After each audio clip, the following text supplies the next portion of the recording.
عليكم ورحمة الله وبركاته. النهاردة إن شاء الله هنعمل مع بعض كعك الأفران المحمص أو البقسماط الصغير اللي هو بيسموه عين اليمامة، سميه زي ما تسميه بقى. هنعمله النهاردة إن شاء الله. نقول بسم الله الرحمن الرحيم. أول حاجة هنعمل معانا تنشيط للخميرة، معلقة سكر كبيرة، معلقة خميرة كبيرة، معانا كوباية مية دافية هناخد منها ربع كوباية للخميرة.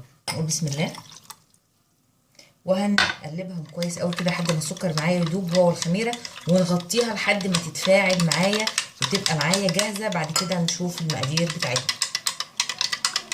بتاعتنا ربع معلقه صغيره من الملح، نص كوبايه من الزيت، الكوبايه بتاعت عيارها 250 مللي من السوائل. نقول بسم الله نص كوبايه زيت، ومعانا الخميره بتاعتي بسم الله، ومعانا كوبايه الا ربع من الميه الدافيه بسم الله، ومعانا ميه بره لو عوزنا ميه زياده. هنقلبهم كويس كده مع بعض بسم الله.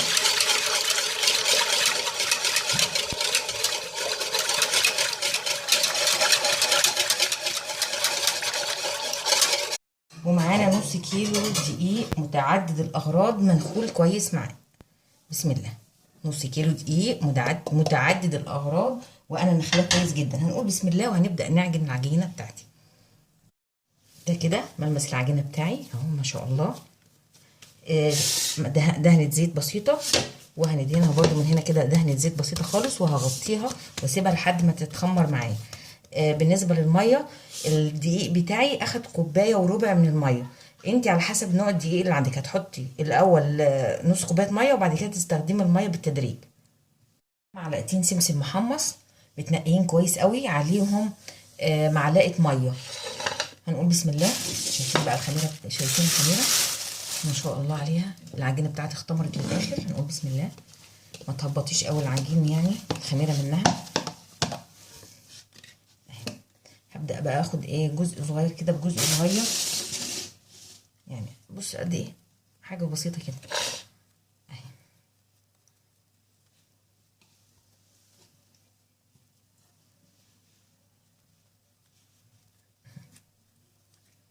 تعمليها ايه بقى؟ نحط نقطه زيت على الرخامه بتاعتي.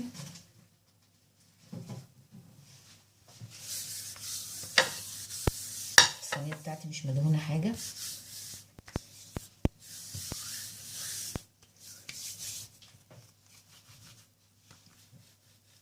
نبرمها بالشكل ده كده.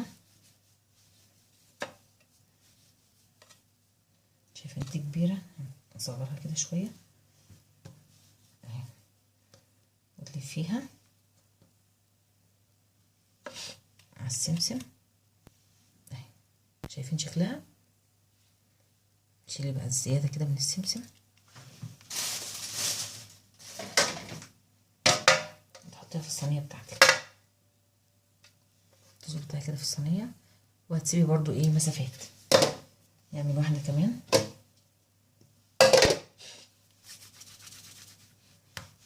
اهي،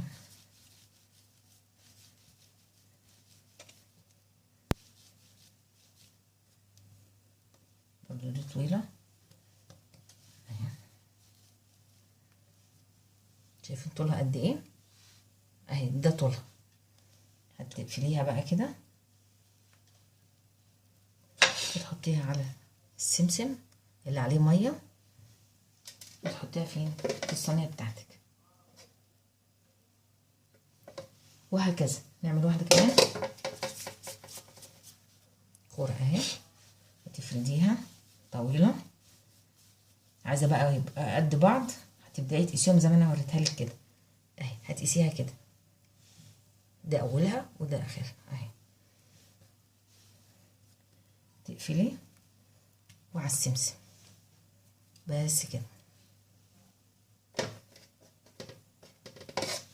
ده كده بيبقى شكله اهي. هتعملي كل الكميه بالمنظر ده، وهترجعي تسيبيها تتخمر كويس قوي لحد ما تضاعف الحجم بتاعها، يبقى ضعف ما هي انت زي ما انت عاملاها كده، لا ضعفها بقى. ومش هتحط لها اي حاجه قبل الفرن. درجه الحراره بتاعتك بتكون بتسخني الفرن كويس قوي قبلها، بعد كده بتوطيه على اقل من المتوسط. احنا عايزين النار تكون هاديه علشان يتحمص معاكي جوه الفرن، ما يطلعش معاكي طري. بس وهتخرجيه من الفرن هتحطيه مكشوف، ما تغطيهوش ولا تبخ عليه ميه ولا حاجه عشان يبقى ناشف معاكي. وان شاء الله مع بعض خطوه بخطوه. الصواني بتاعتنا ما شاء الله الحجم اتضاعف معانا بقى بالمنظر ده. شايفين بقى شكلها عامل ازاي؟ يا رب تكون واضحه. الفرن بتاعي سخن جدا، هحطها في الفرن، وبعد كده بعد ما احطها هوطي الحراره لاقل من المتوسط عشان يتحمص معانا جوه الفرن من تحت، وارجع اطلعه تحت الشوايه. برضو الحراره بتاعت الشوايه، نار الشوايه بتكون اقل من المتوسطه، وهنشوفه بعد ما يخرج ان شاء الله. وصفتنا بتاعت النهارده خلاص خلصت، دي الكميه كلها بتاعت النص كيلو. ما تنسيش النار تكون واطيه جدا عشان يتحمص معاكي في الفرن ويطلع مقرمش. لو النار عاليه هيطلع طري. بتخرجيه من الفرن، متحطيلوش اي حاجه خالص، بتسيبيه في الهواء كده عشان يبرد وينشف. هنقول بسم الله. عايزاكم بقى تسمعوا الصوت. شايفين من جوه مفتح ازاي؟ بجد تحفه تحفه. ان شاء الله هيعجبكم جدا. متنسوش تجربوه، وما تنسوش والله كل اشتراك وتفعيل الجرس عشان يوصلكم كل جديد ان شاء الله. والف هنا وشفا.